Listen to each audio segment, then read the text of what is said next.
Good afternoon, everyone. Thank you for attending our webinar this afternoon. My name is Ina Messi-Emo, and I am Program Associate of Economic Security here at the Center for Global Policy Solutions. Our webinar today, The Economic Imperative to Address the Racial Wealth Gap Through the Federal Budget, will hopefully answer some of your questions and lingering concerns regarding communities of color and the federal asset budget. This webinar is one in a series of webinars hosted by the Closing the Racial Wealth Gap Initiative. The initiative is a national collaboration between the Center for Global Policy Solutions in Washington, D.C. and the Insight Center for Community Economic Development. Our goal is to build awareness and support for efforts to address the structural factors that contribute to the racial and ethnic wealth inequalities. So why this webinar? Why does this webinar matter today? Well, everyone who's been in this field knows that economic inequality is a growing problem in the United States.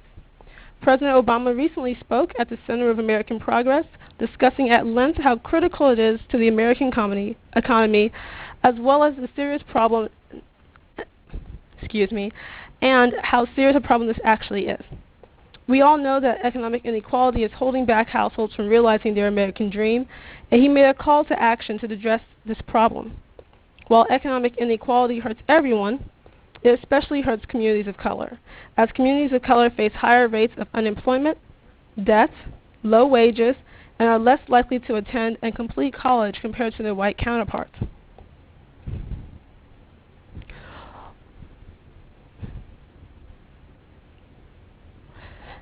One of the largest and most obvious forms of inequality between the two groups is in the area of wealth. Research from the Urban Institute this year highlights that in 2010, white households had 6 times the wealth compared to black and Latino households.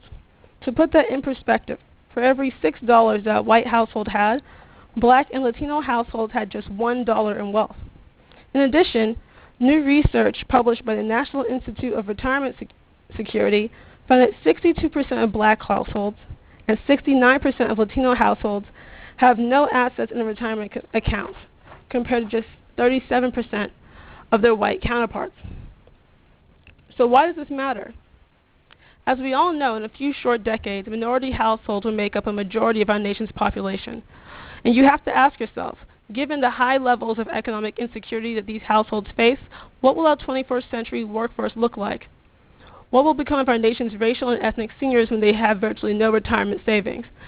Given the national debate on the future of Social Security and cuts to federal programs and pension benefits, as we just learned today, in fact, from the House and Senate Budget Committees, and their recent cuts to address the sequester across the board, there needs to be a serious conversation about helping households of color who rely on Social Security and pensions at a higher rate than their white households. Ensuring that the economic mobility of these households is in place for the 21st century is critical for the U.S. economy. And while economic insecurity is created by policy, it can also be corrected through policy. It's important that policymakers and advocates, in order to close the racial wealth gap, have a solid understanding of what the racial wealth gap actually is, how we got here, and current challenges facing communities of color. So our agenda today: what is the racial wealth gap? What's its history? How did we get here? And what current challenges are facing communities of color? In addition, we'll give you a breakdown of the wealth-building federal asset budget and what can be done about it. Our discussion today will be done by today's speakers, James Carr and Justin King. Congressman Ellison could not participate due to a scheduling conflict. He sent his regards. Our first speaker who will go into the racial wealth gap is James Carr, Senior Fellow for the Center of American Progress and Board Member of Center for Global Policy Solutions. James Carr is a housing, finance, banking, and urban policy consultant who also serves as the Senior Policy Fellow with the Opportunity Agenda. Previously, he served as Chief Business Officer for the National Community Reinvestment Coalition, where he managed minority and women-owned business centers that assisted their clients to access $1.8 billion in financing and $350 million in federal contracts during his tenure as a CBO. Jim has published extensively and testified frequently before the United States Congress on issues related to the economy, housing markets, financial system regulatory reform, wealth and income inequality, and economic mobility. And he has also appeared on most of the nation's cable news networks, including CNN, CNBC, Bloomberg, Fox News, and MSNBC. And with that, I'll turn it over to you, Jim. All right. Thank you very much, and good afternoon, everyone. I'm honored to have been asked to share some thoughts with you today. I'm going to talk for about 10 minutes on the foundation issue of the racial wealth gap, and then I'll conclude with some thoughts on how the federal government contributes to or can address this issue. And then there will be a further, more detailed conversation on the asset budget when I'm finished. So let me just dive into the racial wealth gap.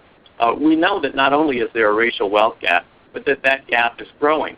And as was just mentioned, there was a study that just released yesterday, I believe, by the National Institute on Retirement Security that found that blacks and Latinos benefit little from the tax breaks in the tax code aimed at retirement outside of those benefits directly provided by employers, because blacks and Latinos generally have so little dollars to actually contribute to things like IRAs. Also mentioned was a recent study by the Urban Institute. Again, it's almost every other day or every other month we hear another study being released. Research previous to the Urban Institute was done by the Pew Research Center that found that the racial wealth gap had actually doubled as a result just of the Great Depression. And so for the last 20, almost 30 years, we had a racial wealth gap between blacks and whites of 10 to 1. And after the Great Recession, it had jumped to 20 to 1. And a very similar dismal statistic for Latinos, 18 to 1. According to Pew, the Great Recession resulted in an enormous loss of wealth, 2/3 the wealth of Latino households, 54% of the wealth for Asian households, and 53% for African Americans.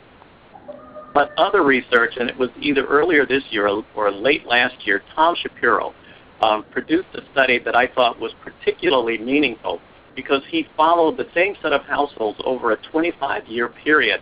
And his study showed that from 1984 to 2009, the racial wealth gap tripled from $85,000 in 1984 to $237,000 in 2009.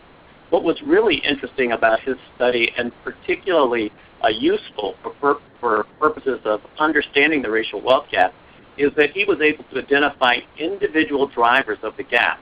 And so 5 big ones were the years of home ownership, which was interesting because it wasn't just home ownership, it was also how many years. And you found that because whites are able to access home ownership earlier in their younger years, their home ownership is different for that of blacks and Latinos.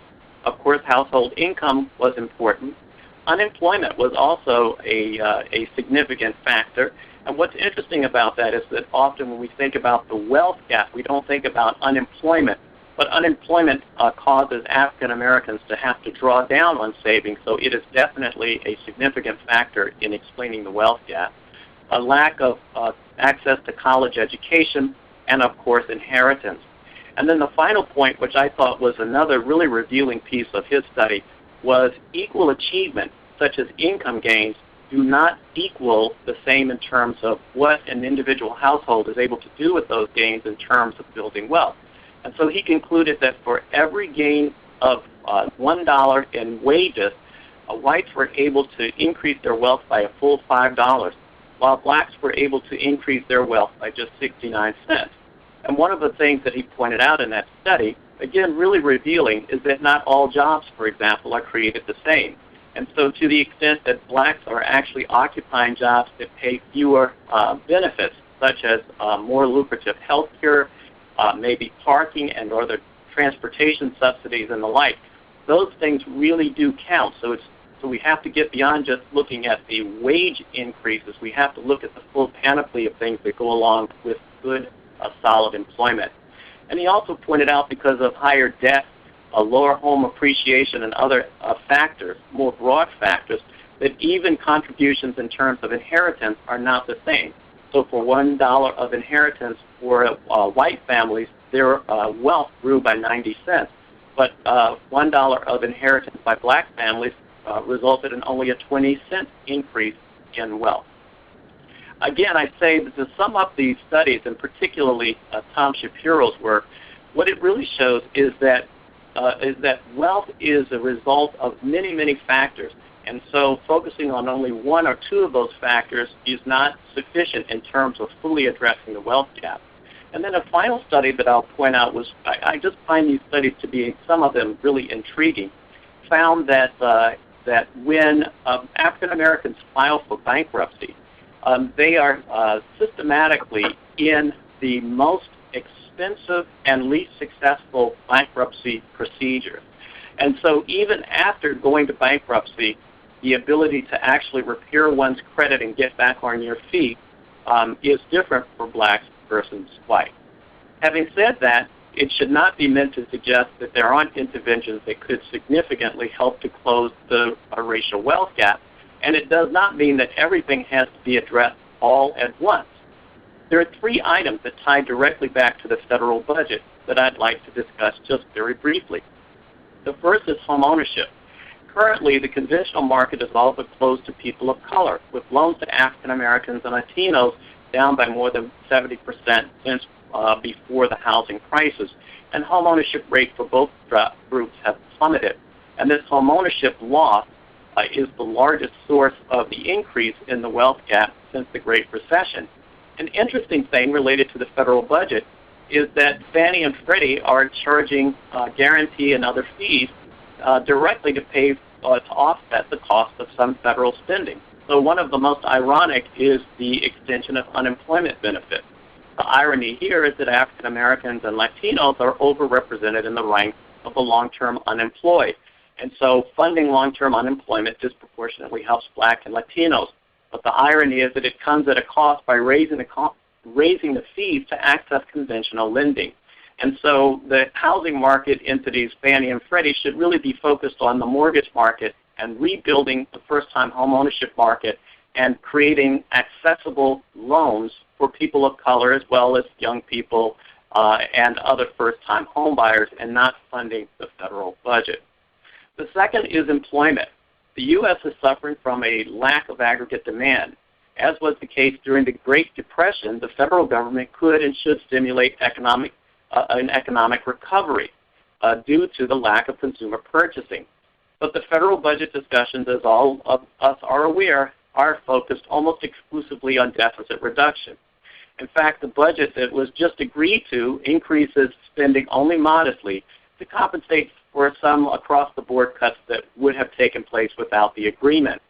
An interesting book, Ira Katnelson's brilliant 2006 book titled When Affirmative Action Was White, highlights how affirmative action didn't really have its roots in the late 1960s with African Americans, as many like to think, but rather it started back in the 1930s. He focuses on things like Social Security and the GI Bill. Both of those programs, when they were launched, specifically had provisions that excluded the full participation of African Americans. And in fact, some of the programs that were launched during the Great Depression to help white households actually included provisions directly to harm communities of color. Take, for example, the Homeowners Loan Corporation that was established during the Great Depression to help white families avoid unnecessary foreclosures. That institution institutionalized redlining, which ultimately was adopted in some form by every federal housing agency. And although it had been outlawed by the 1960s, it continued in practice until the 1990s and was only replaced by what is now referred to often as greenlining, which was subprime, reckless, fraudulent, unregulated mortgage lending. President Obama has repeatedly called for the need to invest in the nation's infrastructure, but to date, there's no meaningful discussion occurring on Capitol Hill regarding economic stimulus. And the final piece is retirement savings. Key changes to programs such as Social Security can and should be made that would increase benefits to populations that are more in need and decrease the financial burdens on workers with marginal incomes and few savings. There are also a range of ways in which the tax code could be amended to make saving by low-income households more of an opportunity. And for that matter, one of the big areas is the tax code as it relates to home ownership, which does not offer credit but offers only deductions which are not accessible by lower wealth households, which are disproportionately people of color, African Americans, many Asian subgroups, Latinos, Native Americans, and Pacific Islanders. Let me conclude with a few thoughts on issues that should be front and center on debates and conversations among advocates and others who are promoting a more equitable economic society when discussing the budget. One of the things that's important to point out is not just the historic role of the federal government in creating the racial wealth gap by programs that help white while denying the same opportunities to people of color, but it's also to recognize that right now the federal government has two sets of policy arms, one of which is almost invisible to most conversations around the racial wealth gap. And that is, we tend to focus on the federal budget, which is the fiscal side of the house, spending and taxes, and that's important. But we rarely focus on monetary policy. But monetary policy is enormously important because the programs offered by the Federal Reserve offer extraordinary support, stimulus, and subsidies to the nation's largest financial institutions and help the largest corporations and, by extension, their executives. And as a result, Federal Reserve policies stimulate the racial wealth gap. A good example of that is to look and see how extraordinarily stellar the stock market has been doing over the course of the last year, with GDP bumping along at less than 2%, but the stock market hitting new highs almost every other month. That is not a result of the invisible hand of Adam Smith, but it is a result of the very visible hand of Federal Reserve policies such as 0% interest rates that encourage and in fact are in part designed to drive investment into the stock market that again bolsters those who are wealthy enough to own stock. The reason this is important to mention is that when we are talking to policymakers about trying to bring fairness to federal policies that affect the economy, it's important to point out that there is this sort of lever that is often not focused on. In fact, University of California professor Emmanuel Sayes estimates that in the first full year of recovery, that was 2010, fully 93% of the entire national income gain went to the top 1%. That 1% are not people of color. And of course, it drives a great disparity in wealth between the middle class and the super wealthy, but it drives an even greater one between people of color and everyone else. In fact, the Federal Reserve has estimated that since the end of the Great Recession, more than 90% of the amount of wealth that was lost during the Great Recession has been recovered. But the Federal Reserve points out that it has not been evenly distributed.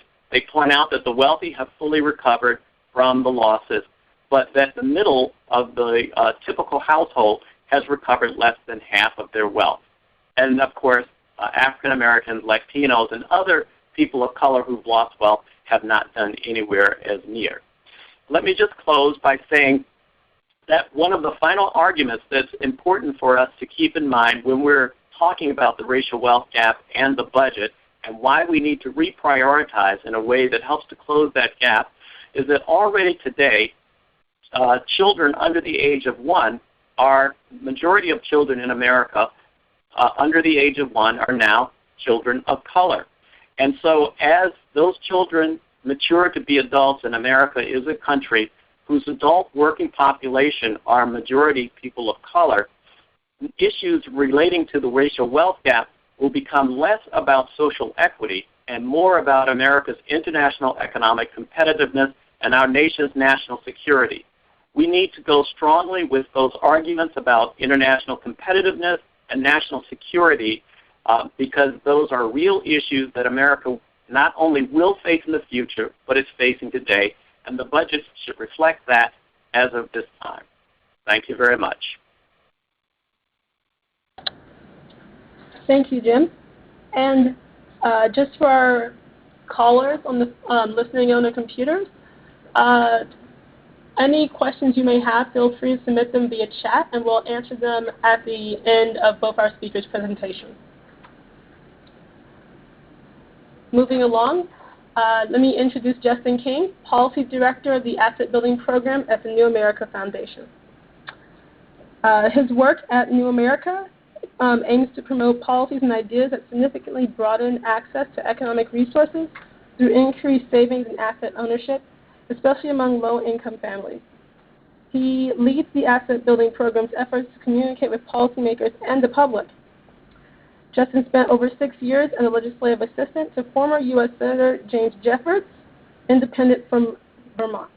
He worked extensively on both the Senate Finance and Health, Education, Labor, and Pensions committees, and worked on legislation reauthorizing TANF, Head Start, the Elementary and Secondary Education Act, and the Individuals with Disabilities Education Act. And with that, I'll turn it over to Justin. Thank you, Ina. Let me begin just by thanking Center for Global Policy Solutions and the Insight Center and the Closing the Racial Wealth Gap Initiative for having me here today. You know, our work in the Asset Building Program at the New America Foundation is dedicated very closely on answering some of these questions about how we can better allow and encourage savings and wealth development for low and moderate income families. And you know, the good news out of the crisis of the past few years is that there is a much greater awareness of how stark the divides in wealth are among different communities in the United States. And so this is really an integral part of our work. There's a lot more focus on it now, and having the opportunity to share a little bit of information with you on this webinar today is a great privilege. And as Jim and Enam both, I think, highlighted, you know, it's not merely a desire for equality or a sense of fairness that guides this work. It's an understanding that the ability to build wealth and to build assets is very clearly tied to economic mobility, to educational outcomes, and it's a critical part of the American dream, and we've seen it slipping further and further away for several decades now. So as we go about our work of trying to design policy solutions that will address some of these problems and provide greater access to wealth building opportunities for communities of color and disadvantaged communities across the nation, it's very important for us to examine what the rules are that are in place, and in particular where the government is spending money already. These are, as Jim highlighted, very discouraging times from a federal budgetary perspective. There's no talk about new investments, which are badly needed. And one of the things that we can look towards with a little bit of hope is the thought that in the absence of new money, perhaps we could reorganize the money that's already spent so that we get better results, more bang for our buck. And so the federal budget is a critical piece to examine. And we publish a report on the wealth building portions of the federal budget. Our latest projection is from 2012. And that year we estimated that the federal government was set to spend $548 billion promoting wealth development. That's more than $500 billion each year. It's truly an incredible sum of money. And now you can look at this in different ways. Different analysts have studied this question and have come to marginally different conclusions. The Corporation for Enterprise Development published an examination of the federal asset building budget in 2010. They called that report Upside Down, and their conclusion was that the overall size of this commitment was more than $400 billion a year. Gene Sturley from the Urban Institute calls his analysis in this area the mobility budget, and he pegs that current federal spending at almost $750 billion each year. So while different analysts might look at this question and make some different decisions about what belongs in the bucket and what doesn't, the bottom line is there's very broad agreement that there's an incredible amount of money expended on wealth development by the federal government each and every year. And so how and where do we spend that money? We've identified four main areas where the government currently spends what we call asset building funds. Jim rightly talked about home ownership. The federal government's commitment to promoting housing and home ownership, just from a budgetary perspective each year, is almost $200 billion. Promoting retirement savings is $165 billion. Promoting savings and investment broadly is $115 billion a year. And then there are various mechanisms that the government uses to promote education. We count some of these and not others, for the grand total of about $67 billion each and every year. And now, what are specific examples of policies that drive those sort of astronomically large numbers? The big one in the housing arena, of course, is the mortgage interest deduction. $100 billion a year, $72 billion promoting 401ks, $63 billion reducing the capital gains rate, and then smaller amounts of money on the education side, $670 million on the American Opportunity Tax Credit. The consistent theme I wanted to point out to people in choosing these examples is that the big dollar figures here are really delivered through tax credits. They're delivered through the tax code. And this pattern repeats itself over and over again through the wealth building budget. Federal spending geared towards supporting wealth development is delivered through the tax code and via tax credits. And this has a couple of big impacts. First, it restricts access to these supports to those that file taxes, and especially to those that itemize their deductions.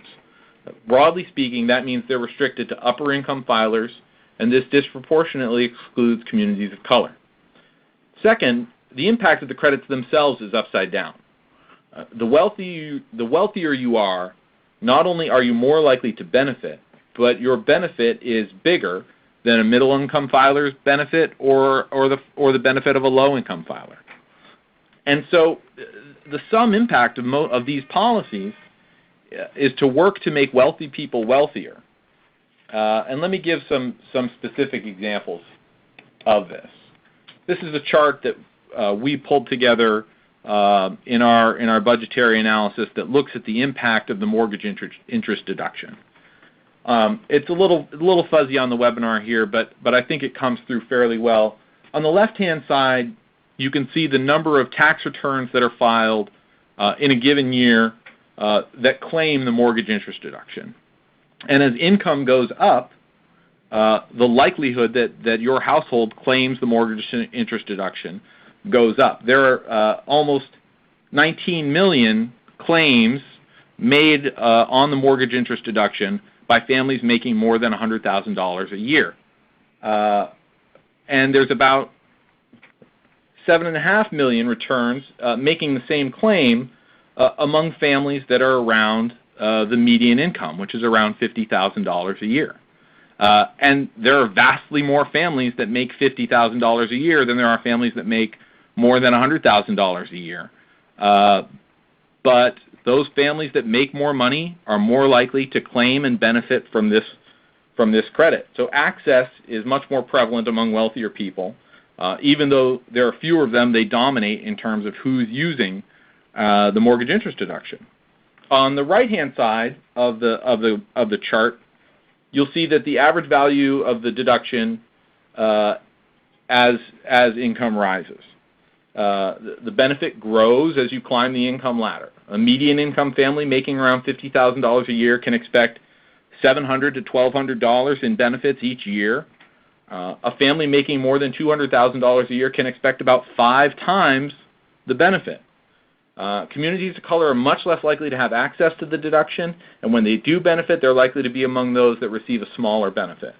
And so this pattern of unequal access and unequal benefits extends across the wealth-building budget of the federal government.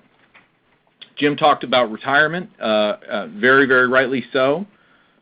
Employee participation, access to a retirement plan sponsored by your employer is heavily dependent on your income.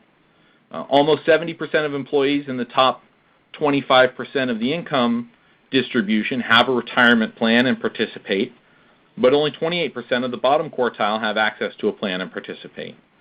As the often cited, even though it's only 2 days old, National Institute for Retirement Security report said yesterday, workers of color, in particular Latinos, are significantly less likely than white workers to be covered by an employer-sponsored retirement plan, whether a 401k or a defined benefit pension. Only 54% of black and Asian employees and 38% of Latino employees in their prime working years work for an employer that sponsors a retirement plan, compared to 62% of white employees. And so that's the case for access, but we also subsidize the accumulation of retirement savings through the tax code. We spend about $160 billion each year supporting retirement savings, but 80% of those benefits go to the wealthiest 20% of income earners. The bottom 60% of earners split just 8% of those benefits. That's $130 billion that pads the retirement accounts of the wealthiest 20% of the country, and the bottom 80% scrap over $30 billion.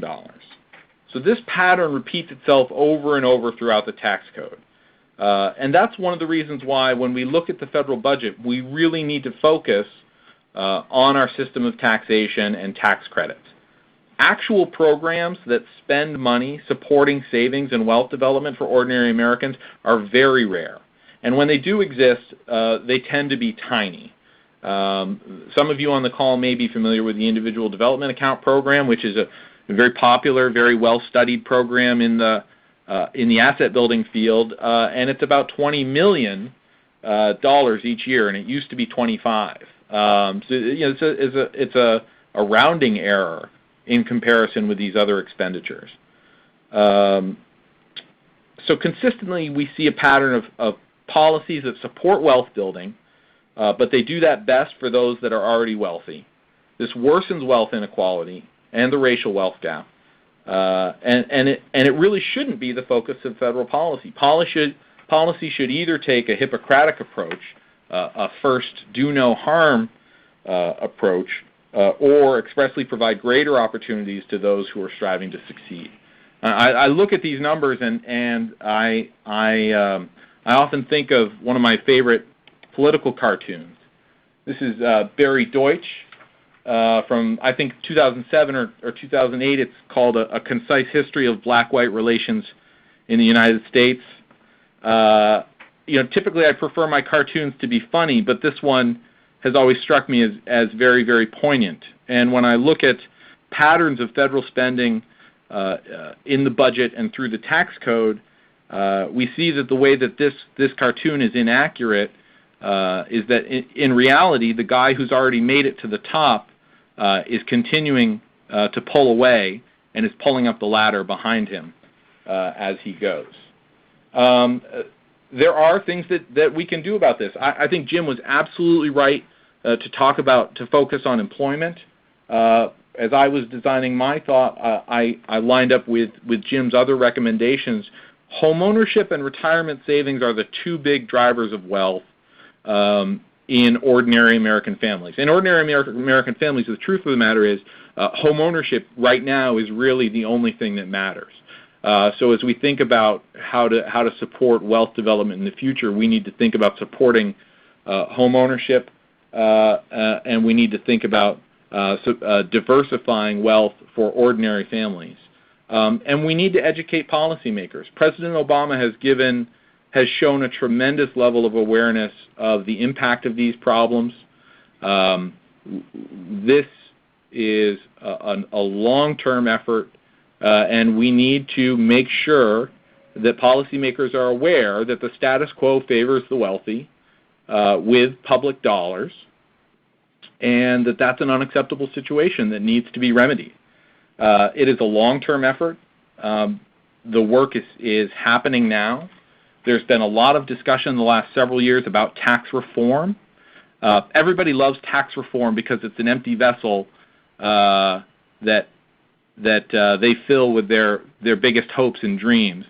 But I've become convinced that not in the near term, not this year, but over the course of the next several years, we are going to see a major effort towards tax reform. And the work for people who care about the racial wealth gap is going to be difficult but necessary, because the folks that benefit from the status quo are heavily invested in maintaining the status quo, and making changes to the distribution of resources through the federal tax code and through the budget is going to be a very difficult job, but it is possible. And to do that, we need to begin by educating policymakers about the reality of life on the ground for so many, the possibilities offered through a more equal system of supporting wealth and asset development. And I think that we have a hard road ahead, but some exciting possibilities. And with that, I will close up. Most of my webinar presentation here is drawn from an infographic that we built that's available on the New America website. And of course, afterwards, I'm happy to answer any questions that folks have about how we arrived at these numbers and the methodology. But I will turn it back over to Enum. Great, Justin, thank you so much. For those who are watching the webinar from their computers, if you would like to now submit questions via chat, please feel free to do so. The first question I'm going to give to Jim. Oftentimes, advocates run into the issue of finding ways to bring race into the conversation, whether it's regarding economic security or education or micro-enterprise, what have you. And there's a number of factors as to why it's so difficult to discuss race, but one of them being that Americans truly believe the sort of narrative that if you work hard, you will be rewarded for it regardless of the color of your skin or your racial background. But research shows that, unfortunately, this is just not the case for many Americans, particularly communities of color. So, Jim, given that this is such a sensitive subject for Americans, how do you suggest that advocates start talking about the racial wealth gap without potentially alienating any audiences? I think that's an excellent question. And I think the answer lies in motivation. In other words, I think that when a lot of people are pushing back and talking about individual responsibility, it really is a defensive response. In other words, individuals are saying to themselves, even though they may not necessarily be explicitly stating it, why should you get something if I don't get something? Or why do you deserve something that I don't have? And that gets into a me versus you, as opposed to a conversation that gets into a we are all together. The fact of the matter is that the U.S. is, we've been talking for decades now about the fact that the U.S. economy, that the U.S. is quickly becoming a country that will have the largest share of its population will be people of color. I think if we focus on issues of national security and economic competitiveness, and particularly that national security issue, I think that becomes sort of one of the banners to get people to rally around to understand that regardless of why there are these wealth gaps, in other words, we don't have to explain the wealth gaps. We simply point out that we have the wealth gaps, that we have these gaps in income, that we have these gaps in access to opportunity, and that it's in the good of the country to address. I think that we need better research around these issues about, that do sort of a projection fast forward another 40 years into the future. What will the U.S. economy look like if, in fact, the people who are fast retiring, non-Hispanic whites, are older but much better educated, doctors, lawyers, accountants, and others, and they're being replaced with people who flip burgers at a McDonald's. That kind of economy in the future will not pay for a lot of these defense contractors who are used to a lot of big defense contracts. So I'm suggesting that we change the paradigm, that we reach out to non-traditional audiences to get support, like the defense industry, like big defense contractors, to do research and studies on the viability of the U.S. economy and what needs to happen in order to ensure that we have a rich, robust, strong economic infrastructure. And part of that will mean that we have to improve outcomes for people of color to me, that's the way I would approach it in a sort of a national security, international competitiveness, and not one that starts with, did you know there's a racial wealth gap, and it's important to resolve that gap by the following thing. All right, great. Thanks for that, Jim. One of the questions that came in was from, forgive me if I mispronounce your name, Alvinia McQueen. Are there any studies available that you know of that address the wealth gap from the standpoint of health disparities that plague minorities, particularly African Americans? And I'll give that to either of you. This is Justin. You know, there is some really interesting work that's been done in this area. Some out in California. The American Psychological Association had a study earlier this year that came out that I thought was very impactful. I think when you hear President Obama talk about inequality, one of the things that he likes to talk about is the fact that the Affordable Care Act will have major positive impacts for communities of color and for traditionally disadvantaged Americans by working to close some of the health coverage gaps, which should reduce medical bankruptcy and help build financial security in the long run. So I think that there is a strong link there, and I think that's one of the areas where we can say we're hopeful that we're seeing progress through the implementation of the Affordable Care Act. But I don't think that without sort of further dedicated attention, we're going to see those disparities disappear in the near future. Great, thanks. This question is from Tamara Parker. How does the low-income tax credit or low-income tax credits compare with mortgage deduction credit, and does it provide wealth to minorities? I'll give that to both of you. This is Justin again. I assume that the earned income tax credit is what we're talking about here, and there's no doubt the earned income tax credit is a tremendous anti-poverty tool. It's one of our best. It does not compare in terms of size to the enormity. It's not $500 billion each year, but it is a very important tool for building financial security in families. One of the things we've focused on in our work in the asset building program is the mechanics of the way the earned income tax credit are delivered. Mind you, the average earned income tax credit claim is about $1,500. So it's a meaningful sum of money, but it's not an enormous sum of money. But people plan their finances around the earned income tax credit arriving and filling holes that have developed over time. So by the time that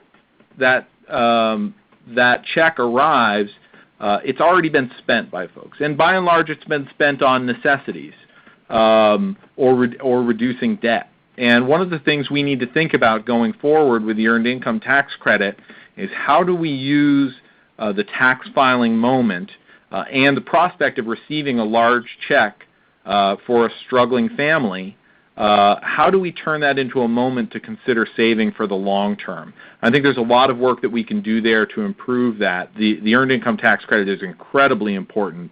But if you're weighing up the scales between EITC and the vast majority of wealth building assistance that's out there that tends towards upper income families, it's not a fair fight. And I thought the question also asked about low-income housing tax credit. Was that correct? No, the question specifically says, how does just low-income tax credit compare to the mortgage deduction credit? Oh, okay. This is a comment from Dave Baldridge. He encourages everyone to be as inclusive as possible in addressing racial income inequalities. Some American Indian communities experience the poorest socioeconomic status in the nation, yet their needs are seldom addressed in our national dialogue. I think this is an excellent comment. American Indian communities do suffer, in some places, the poorest socioeconomic statuses in the nation for a number of factors, and yet they aren't addressed as often as they should be in a national conversation around income and wealth inequality. I would say that there's a number of reasons for this, one of which being that advocates rely on the research that's out there to make their arguments, and unfortunately there just isn't enough data there isn't enough research being done with, around American Indian communities because the data set is rather small for many of these organizations doing this work. James, Justin, if you have any comments around that, around American Indian communities? Well, I don't think there's any doubt that the comment is absolutely right on. And I think one of the things about the frame that Jim suggested earlier as useful for people is that there's real value in grabbing onto universal themes. And I think the thing I would really second is a focus on opportunity, and I would add mobility as really sort of universal themes that capture the imagination of a lot of Americans. Broadly speaking, people want to see greater financial security. They're in support of government measures to help people build financial security. And they're in favor of promoting opportunity and promoting mobility. And one of the things about those universal themes is it allows you to connect broadly to all communities. And there's no question that Native American communities have been left out too often, and you're absolutely right about data problems there, but there's more that can be done. There's a lot in the way of boosting opportunity among all communities across the country, and especially Native American communities. And I think that whole line of conversation is actually really good because it goes back to the first question, which was how do we build the support to close the racial wealth gap?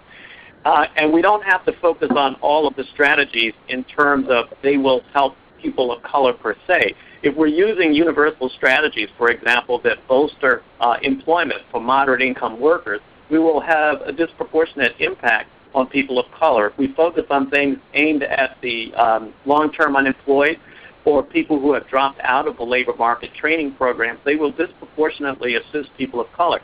So I think it's a very powerful point to remember that if we focus on sort of trying to motivate people to understand it's in the best interest of America, her long-term national security and economic competitiveness to have programs that help create economic mobility for everyone, those programs, by their very design, can be shaped to support and promote people of color without us having to focus on it and make it seem like a us versus them paradigm.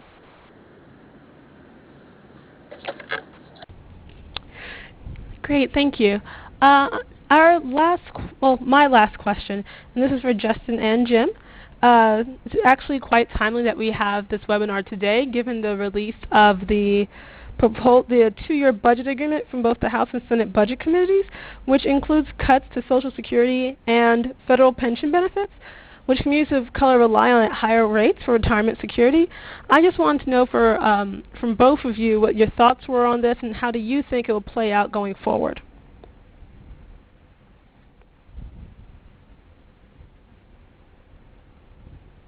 Well, when you say play out going forward, I'm not sure the context. I think that all of these programs that are cutting back on benefits are a detriment to trying to close the racial wealth gap, and in fact, they will increase the racial wealth gap. And so when you look at things like the disproportionate share of people of color in government jobs, the cutbacks on federal benefits are just a mirror image of the cutbacks on state and local benefits, which disproportionately are helpful to the retirement of people of color.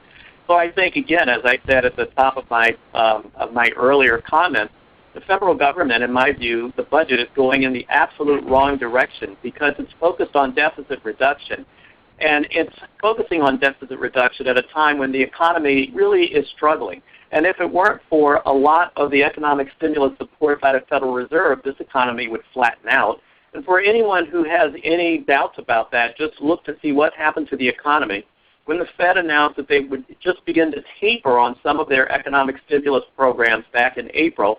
And the Fed had to reverse course in September because interest rates spiked, GDP dropped, new hiring fell, and it was clear that the Fed plays a critical role in stimulating the economy.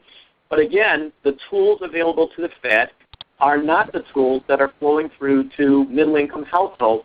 And so we really need to find a way to get the fiscal side of the house to focus on the fact that that side of the house needs an economic stimulus as well. And if we don't do it, I just unfortunately foresee a really dismal, continuing increase in both the wealth gap between the super wealthy and the rest, and among people of color and non-Hispanic whites.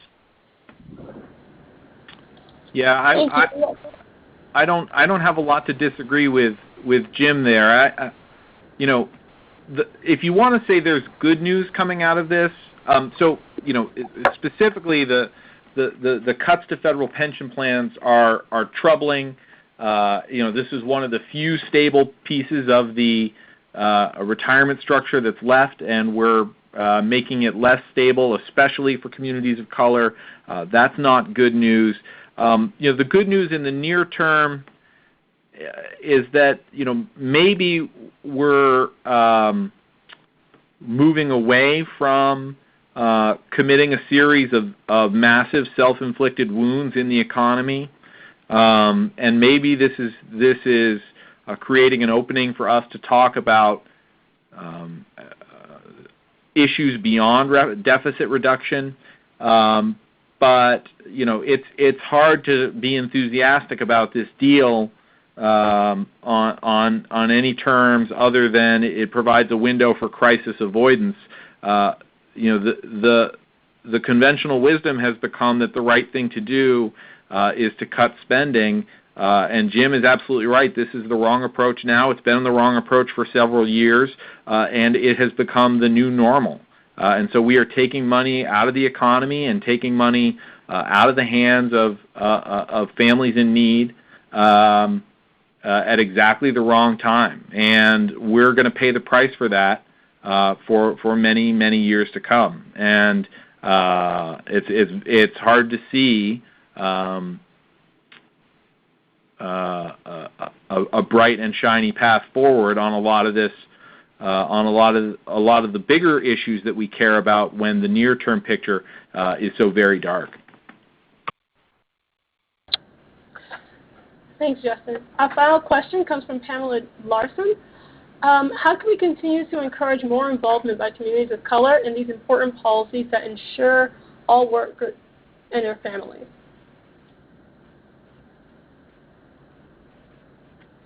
And either of you could answer. So that's a challenging question, and I think probably we need better on-the-ground organizing. And one of the challenges, I think, is that we have, when I say we, I mean communities of color in whole. I'm talking about Native Americans, African Americans, Asian Americans, and others. We have a lot of organizations that represent our economic interests, but we don't seem to really have, sort of an advocacy conversation between us that's really motivated and focused and national in scale with local tentacles.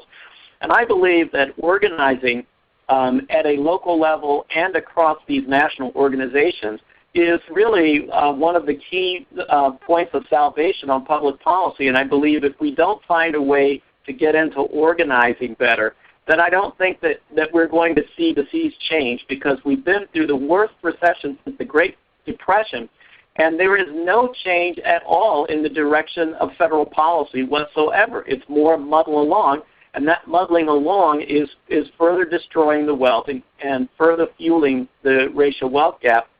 One of the things I'm constantly focused on is, and particularly in a week during the loss of Nelson Mandela, is look back to the United States during the 1960s, and we had so much advocacy work, we had so much work in the streets, we had so much local grassroots work, and that's what resulted in the sea change in laws from the Civil Rights Act, the Voting Rights Act, the Fair Housing Act, and other laws to try and create a more equitable society. And if you look around today, there's just none of that. And I believe that, I don't have the secret sauce for how to get there, but I know that we have to somehow get there if we have any hope of changing the direction of federal policy. And the budget policy is the biggest force of economic opportunity that we need to better steer.